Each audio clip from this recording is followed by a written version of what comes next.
masai mai be na takpi ba nupi kunai da he na tada gadaba maram khardan thambiram na ba khangan birakpadu nanai nupi kunai gi tada gadaba likun khardan singsan jarage masigi taibung malem sida magi furup ki magi jati ki magi kangrup ki nupi kunai lejai mayang gisu Bangali Bengali nupi sing lejai Muslim gisu Muslim nupi kunai lei pangan gisu pangan nupi kunai lei asumna Marwari Punjabi edu lei jat punamak ase magi nupi kunai lejai aikoi Meitei gisu Meitei nupi gi kunai aikoi gi lejai matang asida atop jati gi atop sagai gi furup gi nupi singa aikoi gi Meitei nupi singa nupi di oiraga chap panaraga su nupi gi mawong matau khena be yam sauna kari gino aikoi gi nupi singa atop sagai gi nupi singa manadabati atop sagai gi aikoi gi Meitei gi nupi singa se masidi laiga loina hoini matau karamna laiga loina hoi haibadi kege moira mai pakta panthoi bina taibung moina saiwalaga nupi kunai semage sum haidana kege lamdam sema siti bunga lajing khu moira lingthau ni manawi mo sim khurapa wangwon lingthau ansi jugaraja haibani ko jugaraja simi maroni kege wangwon lingthau gi mamom oidana bema panthoi gi saiwala sema sina moirang thoibi haina po moirang thoibi si mama pibuk nungda tha tara na purga poglapadi natti marumdagi oirapani marum moina phangaga yimok thambadagi mi olapani andappa mapok amani aduna ima pan thoibina taibangi mapok ana langongi ge shubha hairaga aikhoigi kamai khunai ga leiba nupi punamak ase pan thoibi ima haibadi moirang thoibi haigi ibi masina nupi maya masina ko piralga phajaba yumba lon sena kanglon sengmit lon amadi nupi wedi singi sintha kaya moirang thoibina nupi kunai da takpi tambiki manamda samang amam tungdam nanabiya laga loibi singda kadana sinawgi la sing hekpa Meitei nupi singda tambi la singadu puraklaga kamna phogdoklaba matungda moithap naiba Kangleipakna singda tambi moithap adu nairaga lang singdana lang sumba tambi asumna lang sumba matungda sarai thi saba tambi tambiram lang sumba gi matanga lang makhal amatanati anairam mukalam kabrangram mukilam tobolam haibuna singba makhal mathengi lang kaya tim mahumdagi lang puthokpa lasingdagi lang puthokpa atop pabidagi masing pabigi masingdagi lang puthokpana singma punamak asi nupi kunai asida panthoibigi langon mapok oiribi thoibina Meitei nupi singda tambikhi asomna yekpa lonba kaya amasu ima panthoibigi sayon oibi moirang thoibina Meitei nupi singda tambiramdana nupi kunai na amakpa phangna hai hawi aduna ngasigi malemda leriba nupi maya siga aikoi gi Meitei nupi singa siga sangdamlaba matamda nanba phajaba luba keba mengba thotpa jagoi haiba jagoi sathek nanba phajaba amadi phisalonsa khutki mahi kaya si atei malemgi nupina tanba phangdana leihorabani amuk dhannasu tanba phangaroidabani Meitei Emasingi seliba phi asigi manungda phi makhal kaya masana sajai masana lonjai thambal leikho thambal leina loiram tabi lamdang khula asum haibana singba makhal mathen kumjingbina singba makhal mathen kaya mingthon gi konana mayek layek asi amatta manadana sare halaga Meitei nupi na puthok chei makhut na puthok se ma puthok aduna masa masa gi phijon phijet oi chei asam tawdana nupi oibe singgi phijet asi yengakpada Malayamda leiriba atai nupi singgi phijet ka aikoi gi Meitei nupi gi phijet ke iman manade kanagumba kanglip amagi nupi singdi phi amana sesu seli insu illi makoksu kupi madudi karamba phijet no sari edo sari du makta sesu seli ni insu illi mi kupsu kupi mi adu akoi gi Meitei nupi gi sanabi dadi phi amatang seli ngaida ahal raman unaba yade laikin khurumba yade haibagi ipa ipu gi sanabi lijaram aduna Meitei nupi singgi masada leitengdaba phi si kaya changi phi manga changi setnaba ama khangchit ama phurit ama innaba ama kukhum phi ama nupi amagi masada phi manga na leitengbase karamba nupi karamba sagai gi karamba phurup ki nupi na nupi ama leitengbada phi manga na leitengbu leige si nanai khoina kharambagi manungdadi hujik phawda thengnadri leitri leirambadu samande aduna aikhoigi Meitei ma singdi mapung phaba leiteng ama hek tawrpada phi makhal manga changi phijet manga na leitengba Meitei nupi gi sakloni asita sunatana Meitei ima singna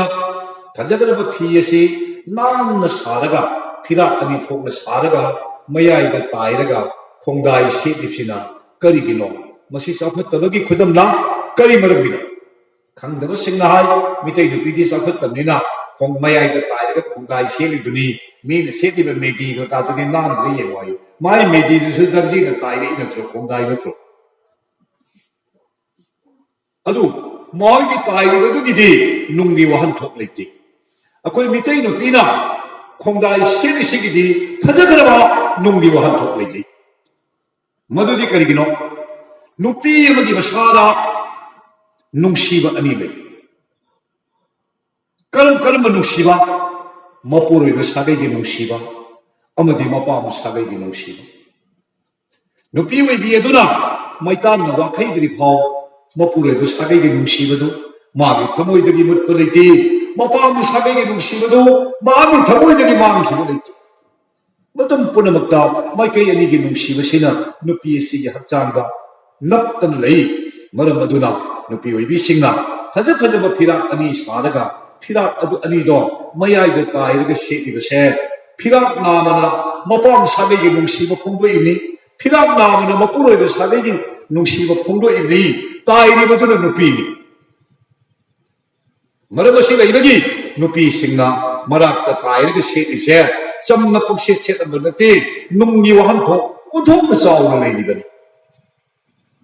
aduna makhada lakseningi base asukum bagaram si kaya leibana haibudi laiga tinahoba laiga samnahoba maram kaya leibana ngasi gi taibang malemda Punjabi handloom maina leite Marwari handloom maina leite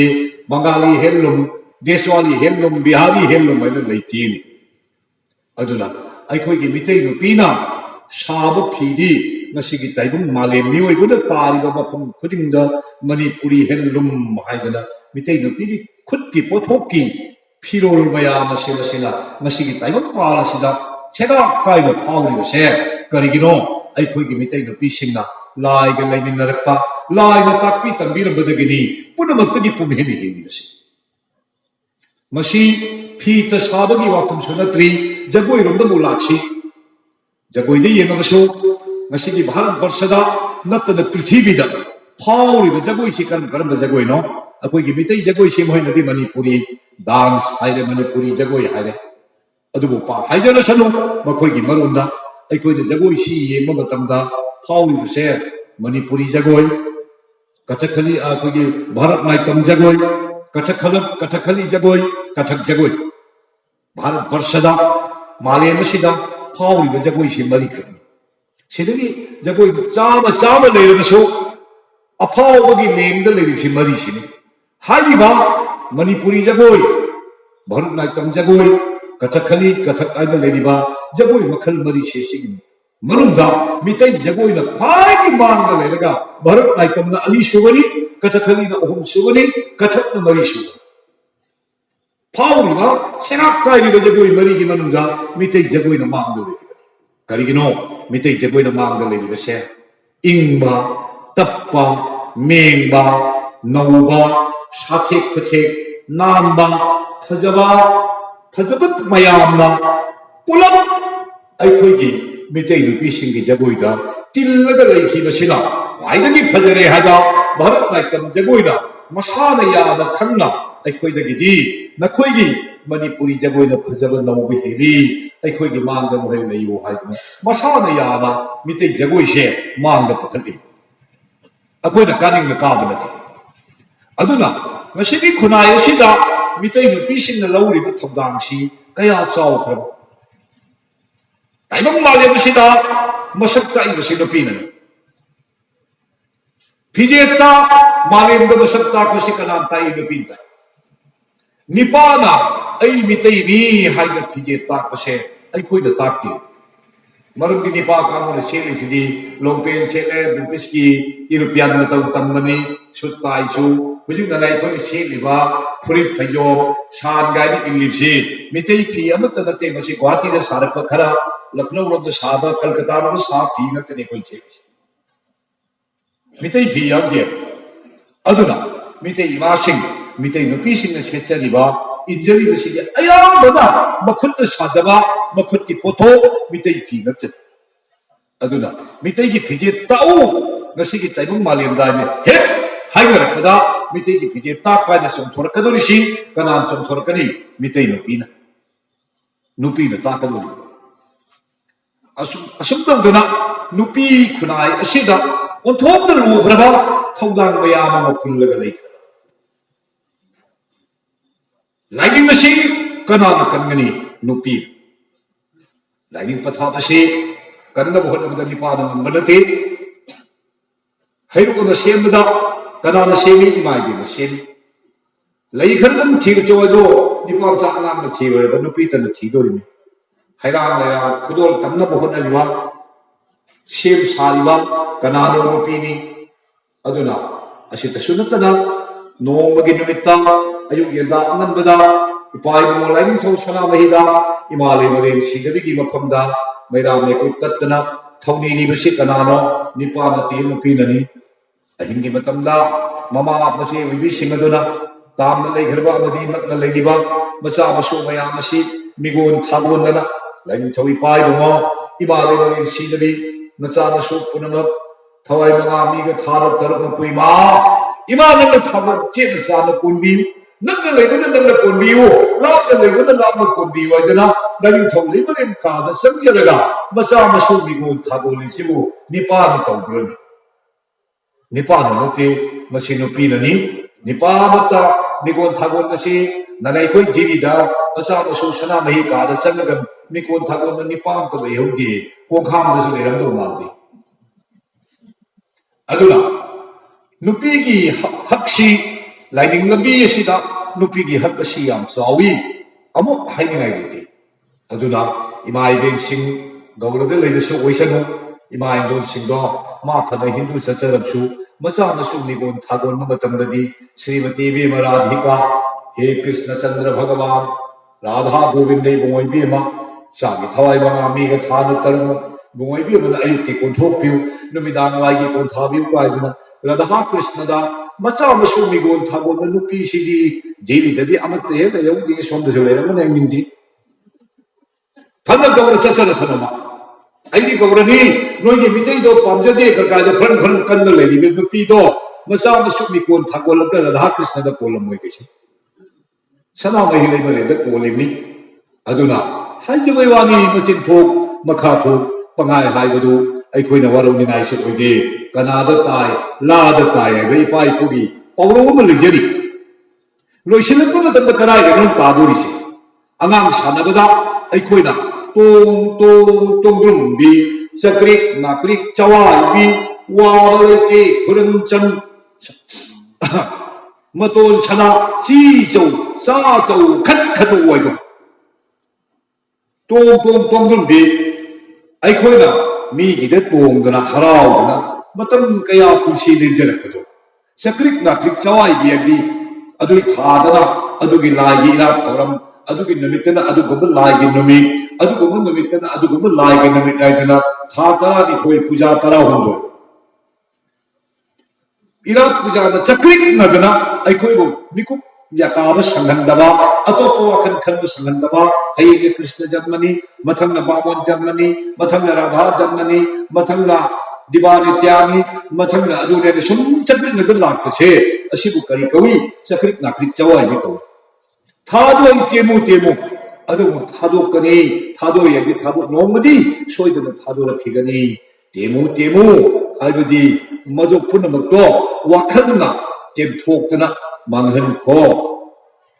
चीचौ चाचौ अरोइब मतम चीतसि सिलअब मतम लोइसिलअब पामैब लाम फंगत्रब मतमदि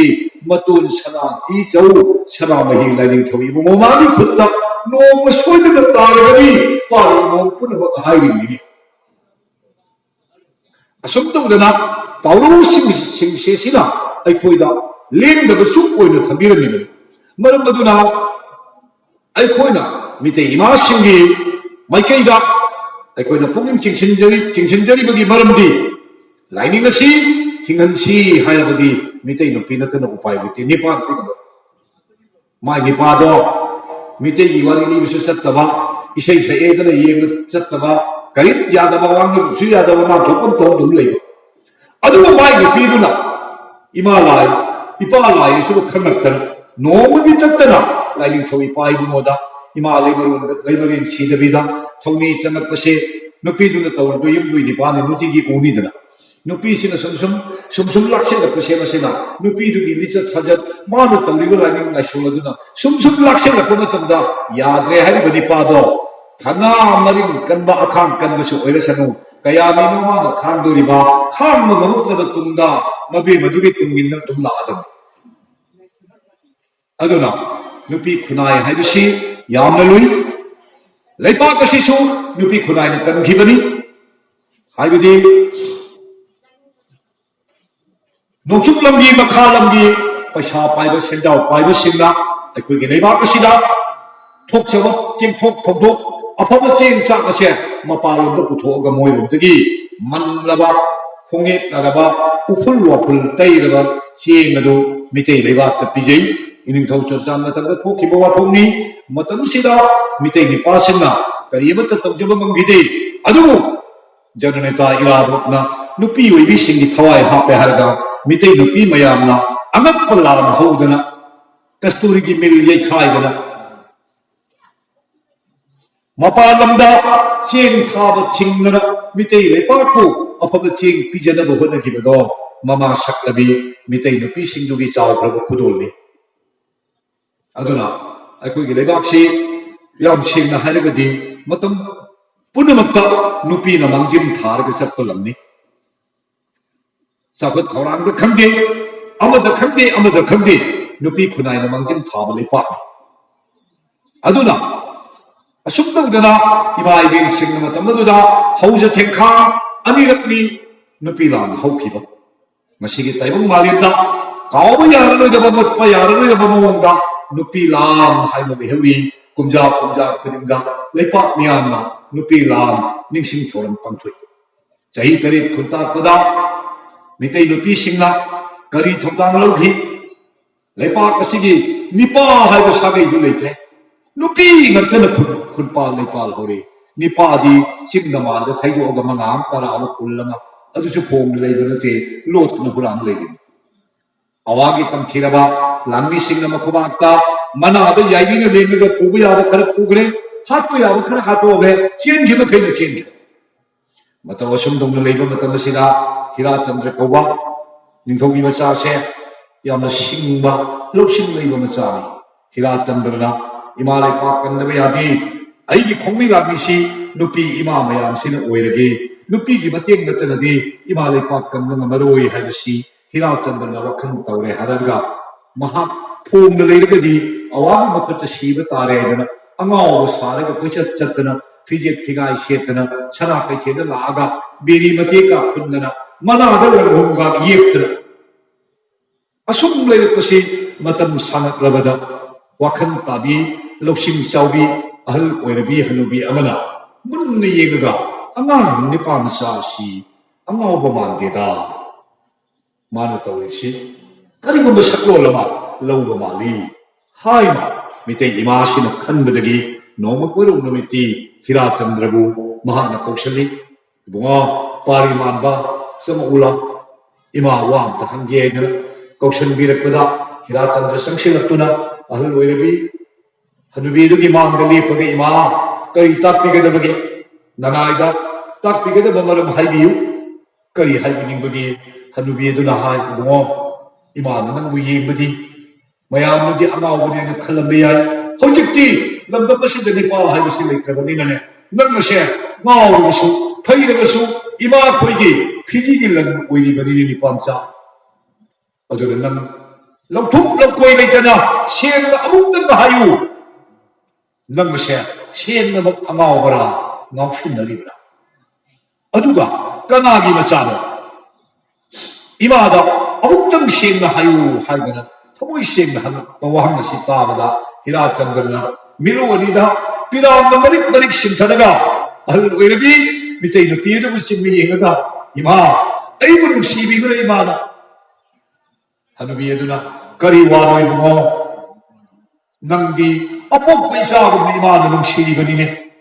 इमा इमागे थमोइना नसाबु दुक नुसीबिरबदी नसा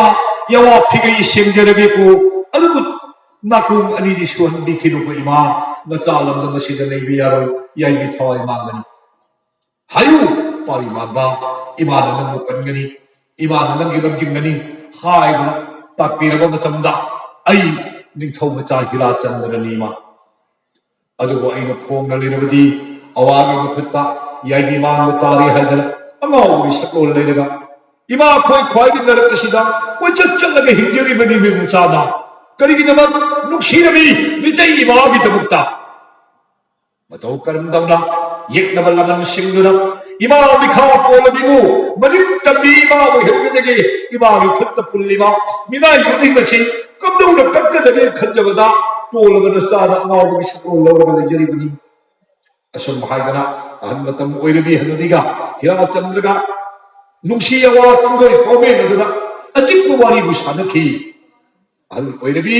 हनुबिदुना हिराचंद्रबु चिंगि येंगदुगी फरिबो नंग तुइना लान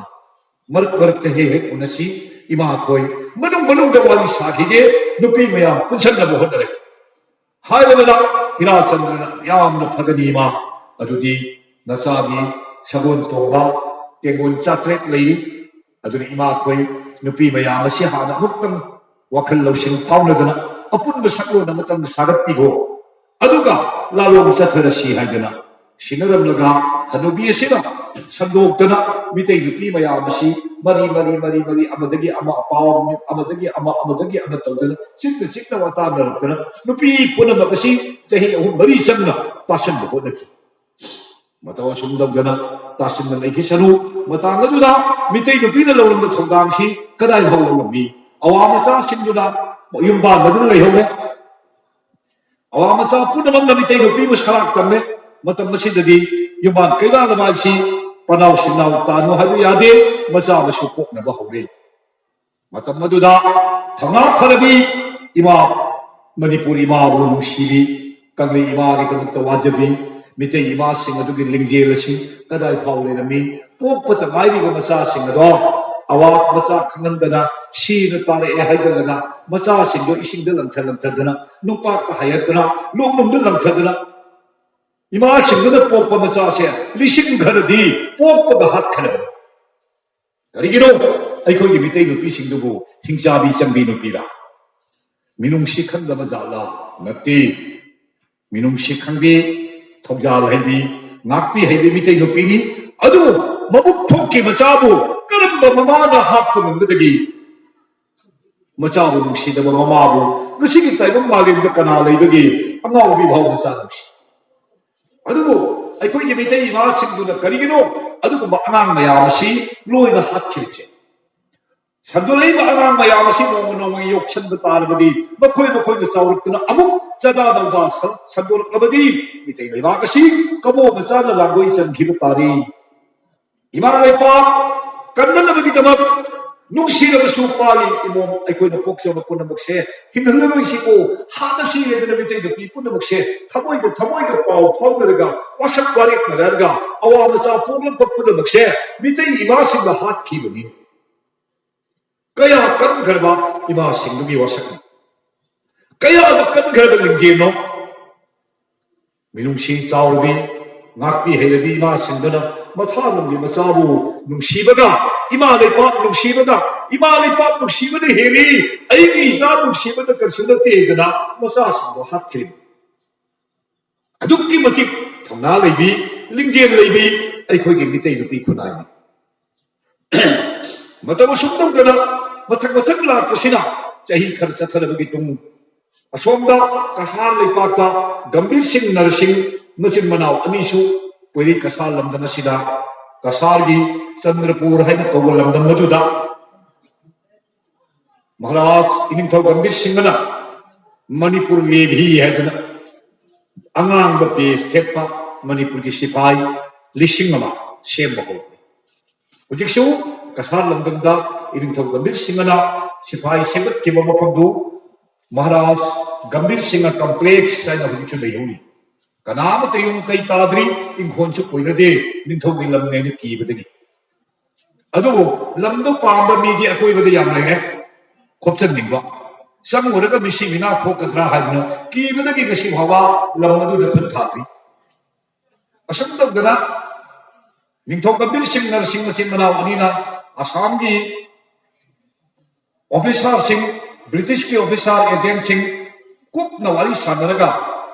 Manipur Navy Shipaiga, Aduga, Assam Sarkargi, Shipai Karsamating Pangirgani, British Nasamating Panagani Hajana, Tingul Hupasi Punsan the Lere, Landa Kadora Kanaba Matanda, Haying Numala Padadi Land, Pungarani, Haibasi, Hiratandra Pau, Pomdra to Maduda, Hiratandra and Pimayasi, Unare had a chick Napominagri. Imakoi, Nasi Ahim Sidine, Awamasa Sinsi, Sa, Tom Pijaro, you Pichak the Nintina Novel. Aduga, no I met Puvan Kroiva. In Tanglo Chamber, looking where Sim the Tuni into Erga, I get somebody past Atrina, Kangshi Yerkan. Pumata Mamatana. I know Yerkan of Kangsi, Kunji Sitavada, Awamasa Punamatan Ukuima.